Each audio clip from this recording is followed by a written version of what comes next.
Howdy folks, welcome to another edition of the Scannell Agenda. My name is Steve Scannell. Today's date is February 1st, 2016. This is show number 49, entitled, I Have Solved the Energy Crisis. And I'd like to read an article from quite a while ago.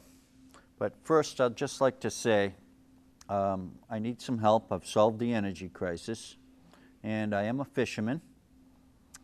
And at least that's what I was doing when the cops came to collect me up, and you know, all the rest of it. I've explained all that.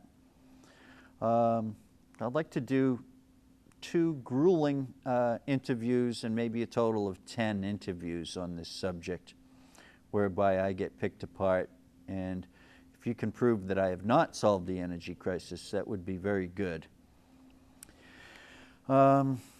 So who has ever claimed to have solved the energy crisis?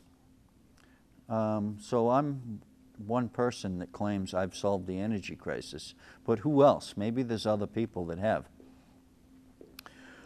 So the first thing that one might ask is, what solutions or solution set are we talking about? And first, you know, sum it up in 10 minutes and let me hear it, or 2 minutes, and if it passes the sniff test, then I want to hear more. I mean, that's what I would think.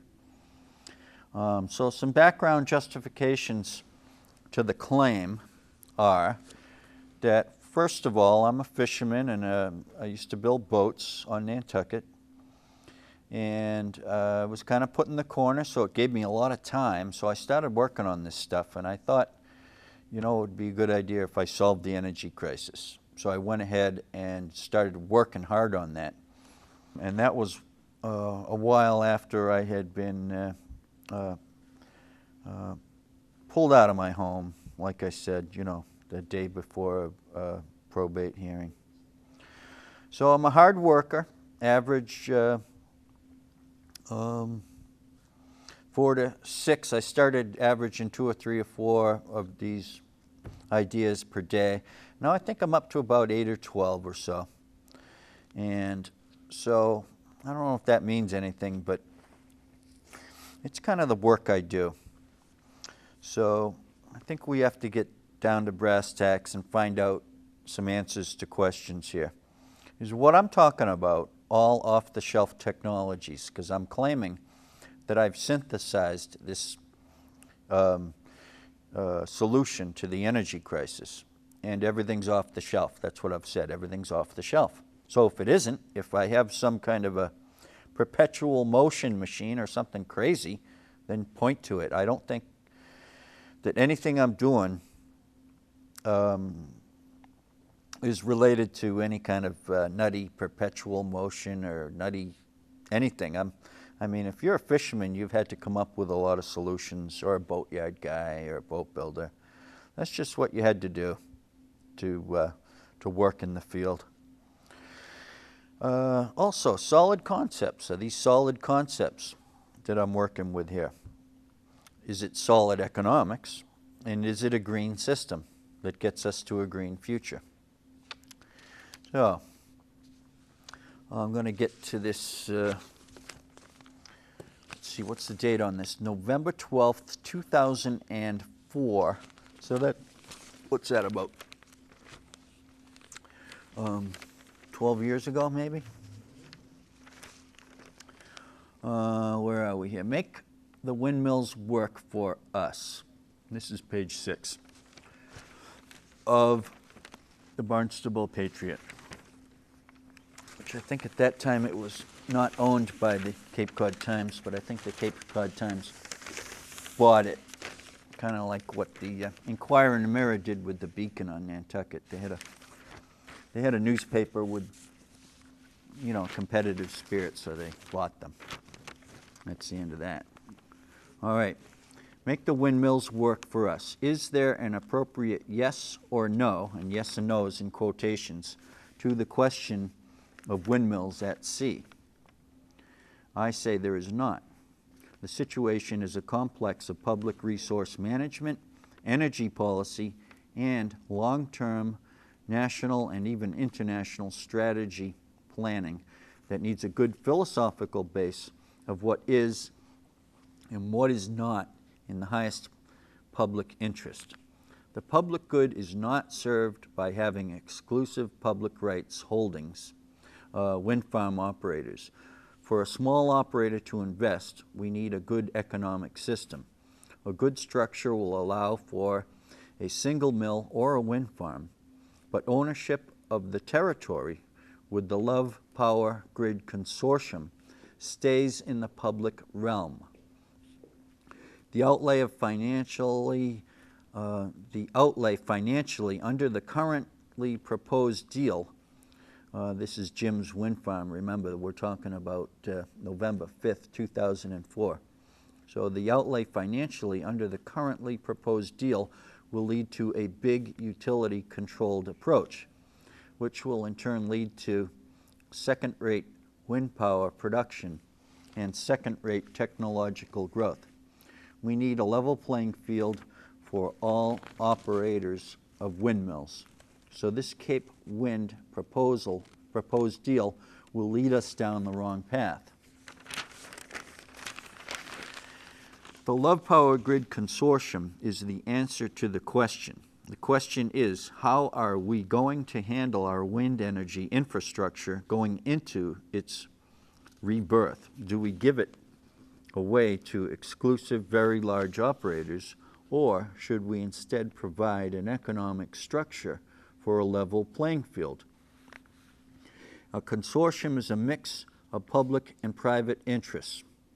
It is a structure that is well suited for this massive endeavor. The Love Power Grid Consortium would own the sites, rent out bases for the windmill sticks, own and operate the electric and compressed air grids for the transmission of power, and I might add, it's now compressed air, hydrogen, and oxygen-rich compressed air, or ORCA. These are three green fuels of the future. And it would charge a percentage of power generated for the service. So it's pretty simple. If you're charging a percentage of a windmill's output, then that can be pretty reliable for the operator of the windmill who's producing and making a profit. If we play it right, small operators and large operators will be given incentives to share technology and quickly expand the industry. We can get the petrochemical monkey off our backs and save the earth lots of abuse. Coal emissions are heavy with mercury. This is an up-and-coming issue. The wind is the answer, not coal, not gas, not oil, or nuclear. Well, I've since changed a few opinions, but I won't get into that right now. It's a breezy fall day today. Our mills can be producing lots of clean energy on a day like this. I am in favor of wind to compressed air to electrical scenario. Someday our power transmissions will be strongly weighted in favor of air, and we will be able to heat homes with it as well as run cars and other machines. Also, compressed air, as it is a form of kinetic energy, can work well with the existing infrastructures.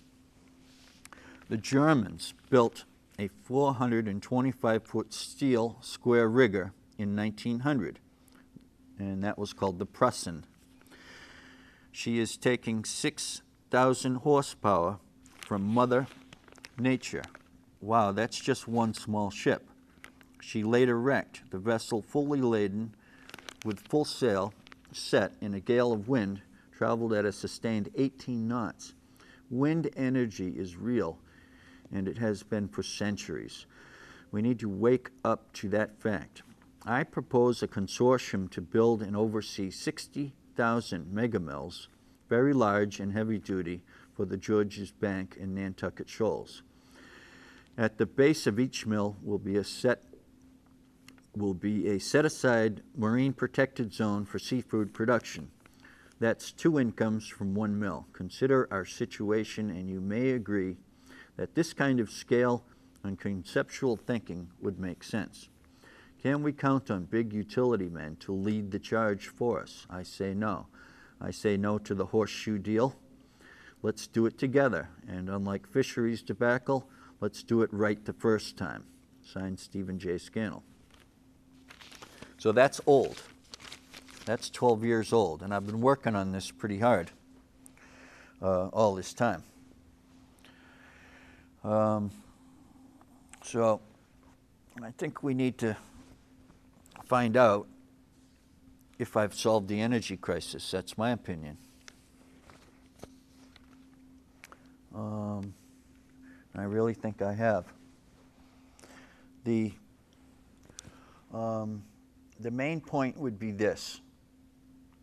We can't think in the old terms of direct wind to electricity right to the home or to the city or town. We have to think in terms of storable electricity, and that means hydrogen mainly. But storable wind energy would be compressed air, and then the compressed air gets used to turbocharge or supercharge anything that produces steam, from nuclear to a gas plant to, it could be anything that produces steam. It could be wood, could be coal, and we got to learn how to use coal efficiently. So my latest work on the energy system here, I call the tripe or track pipe, and it goes by several names, is I've been designing monorails, and I have come up with some pretty large systems, but I've settled on a double dovetail 7-foot scenario. And that means basically, well, I don't think you can see it, but that's okay. You've seen the dovetail scenario that I put up there. And this would be, I don't know, Dave, if you've got this capability on camera 3, but I'm looking at the train car and the pipe below. So what we have here is the vehicle to get the wind energy to the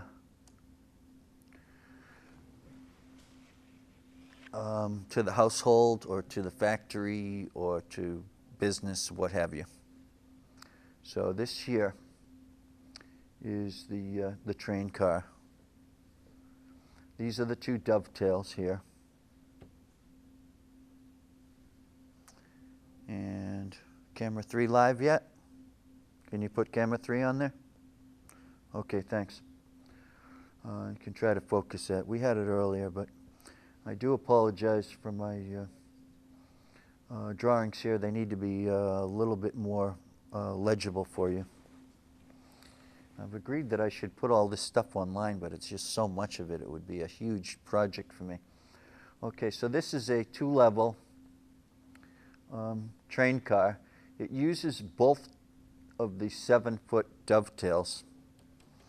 And for one car using one, that'd be much smaller. But we have here a 7-foot diameter pipe, and these pipes are large because they carry the trains. The trains are light. We might have some cargo. These are 4-foot conduits, 30-inch conduits mixed in there. And this is one of 9 36-inch conduits that surround, and they're in the core of the pipe. But this gives you the ability to move lots of drainage water, this 7-foot diameter pipe, very quickly under high pressure. For whatever you need drainage water for, you might need it to fight a fire, you might need it for irrigation, or you might want to store it in times of harsh weather and you get floods coming in, you grab that water. That water's worth a lot of money. So we get the transportation system here, we get the energy system, and then we got in other utilities are being carried here like gas, natural gas, you see, and broadband utilities, and sewage, or as I like to say, our number 1 and number 2 bioproducts, which I've gotten into in other shows. So we've got a water system, we've got an energy system, we've got a transit system. And the fact that you add all these different systems up and you're bundling systems into one machine, so to speak, the pipe you could think of as a machine. Now that means efficiency. So here you got these two characters here. These stick figures are 6 feet tall. All right, that gives you some scale. So this is a 31 foot wide car, and there's 7 foot of headroom here, 7 foot of headroom here. So I assume this will go different speeds for different types of rides. I asked my wife, Pam, how fast you want to go? She said 75 miles an hour. And I said, okay, then you don't want to go faster? That might seem slow to a lot of people if they're trying to get somewhere. But I would say this machine here would be capable of going, 250 miles an hour. It would be a fast train.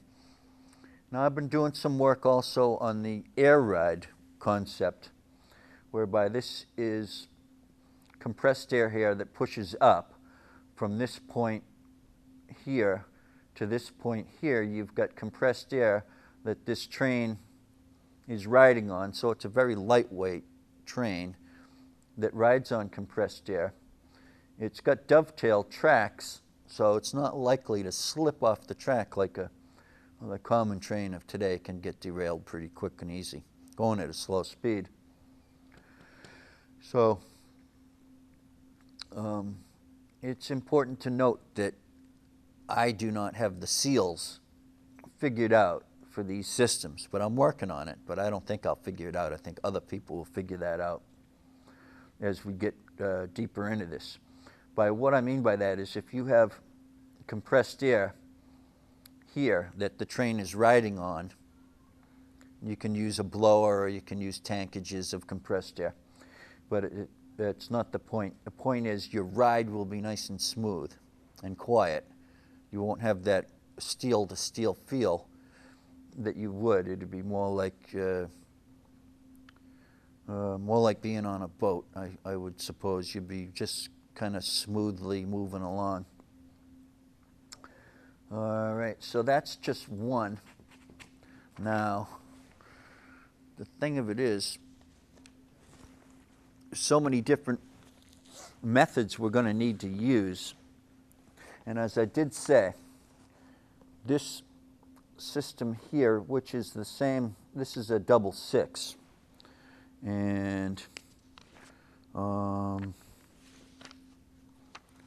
so let me see. Okay. Anyway, this is a double 6, which looks a little bit small to me, to my eye, because mainly the core that's going to allow the pipe diameter to be large, and the larger the diameter of the pipe, the stronger the pipe, the more stiff the pipe will be. And the pipe is just the tripe or track pipe that this whole train is being carried on. Now, if the core takes up a lot of space and we need it in its usable space, that's good. So these car pods, which I'm saving the space for the car pods at approximately 4 by 8. So this particular drawing has the 4 by 8. Now this one here, you can see it a little bit better. This is a double 6 again, and that has 4 car pods and 2 6-foot tracks. This has a double 7. I call this one the ham bone 7 double dovetail. And it's got actually, it's got the attribute of having something that hangs down, which we should probably take advantage of the space below, because these systems will be carried by pipes running straight across. And then so you can see a little dovetail here, one dovetail. You could have 3 dovetails below, because you'll be carrying this on a pretty substantial pipe system, which I've explained, which is the railroad tie, you might say, that carries this track pipe system here. So you'll have probably a maglev in the center, and this will be open, but there'll be steel to separate them. And so this will be a small silver bullet train, you might call it. And then this will be 1, 2, 3, 4 conduits of 6 feet. These are 6-foot conduits. So they can carry compressed air, water. This one's got algae, and this one's got a Einstein's hyperspeed tube. I saw on TV the other day. They're working on these hyperspeed tubes. Well, I don't know how fast we have to go and get from Boston to Chicago, but I would think a lot of people would say, you know, I would love to go for an elevated train ride and see the scenery and maybe sleep overnight and get to where I'm going and have an enjoyable ride. See, the spaciousness of these systems here dictates luxury, extreme luxury. Even for poor folks, it'll be luxurious. Maybe we'll decide to go no class, first class, last class, all the same. But most train systems have the ultra first class, so you get your caviar, I guess. Anyway, so you can put something here. I've got a little train in there, which is a little bit of silliness. That won't happen. So these are different scenarios that I'm going through. And enjoy the work. Now as you get smaller, you get these 5-foot scenarios, and as you can see on either side, there's small 5-foot dovetails there. So this line here is showing 4 lines potentially, or actually 6, because it's got 2 hanging down here. And it's got the central track pipe with the 2 car pods, and this one is showing the through carry pipe here of 5 or 7 pipes to carry the whole mess, as they say. So this would be a 4-foot scenario, double dovetail 4-foot with 2 car pods, and I'm getting a look at that and thinking, well, that'd work. You know, that'd be about as small as we'd want to go, most likely. All right, but maybe not. Maybe we'd want something smaller. I think I've gotten away from a local, regional, and national different gauges. I want to go with 1 gauge if possible. Now this is a 3 double dovetail 10-foot 6 gauge. Now you might say, oh, 10-foot 6, that's huge. Well, it's really not, because we're going with a different genre of transportation here. These are fast, lightweight, and the core of the track pipe is large, so we can gain stiffness. But we're using the large core of the pipe because we need it. We need the conduit space, especially if we're using car pods. If you want to go to the, let's say you get in your car pod at home, you're in your apartment, as I've explained, and you get it in there and you watch TV for a while and you've got your location punched in, so the car pod knows where to go and knows what it's doing. You don't have to worry. You can go to bed and watch TV and get up, 6 or 8 hours later, all the way across the country, or in Alaska, let's just say. So that's the ultimate in transportation. You'll be very safe. This is a 2-foot double dovetail. Now, I think that's too small. And I also am questioning whether or not a dovetail is the right type of style that we want for the track. I wouldn't say the dovetail is the right way to go. It could be. I don't know. Could be.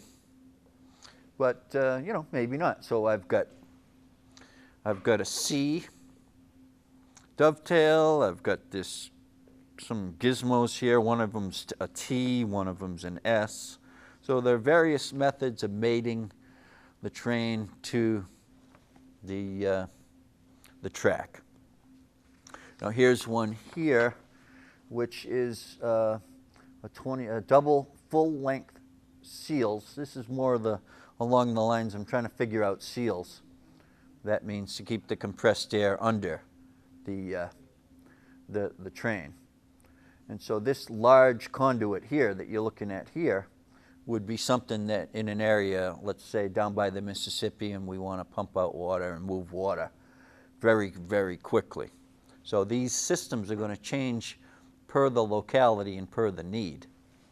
So if you're traveling on a major route from Texas into California, you might be traveling on a system that has some water carrying capabilities, because we'll be able to move water from the northeast down south under the ocean.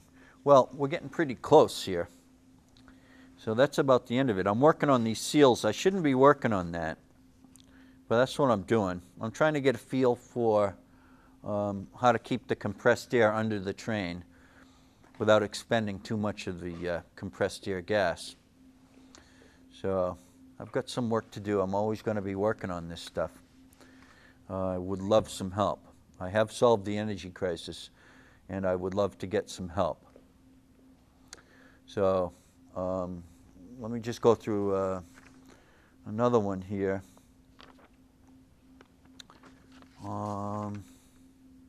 Yeah, I'm still working on the New England World's Fair, and I'm designing a Hyannis Boat Coliseum. And that would be where the bus station is here right now, and it's a huge coliseum. That's for the New England World's Fair. So I'm working on that project. I'm having a lot of fun. And maybe I'll tell you about the 7-pound lobster next time. All right, that's it. Thank you very much, Cape Codders. Thanks for watching the Scannell Agenda.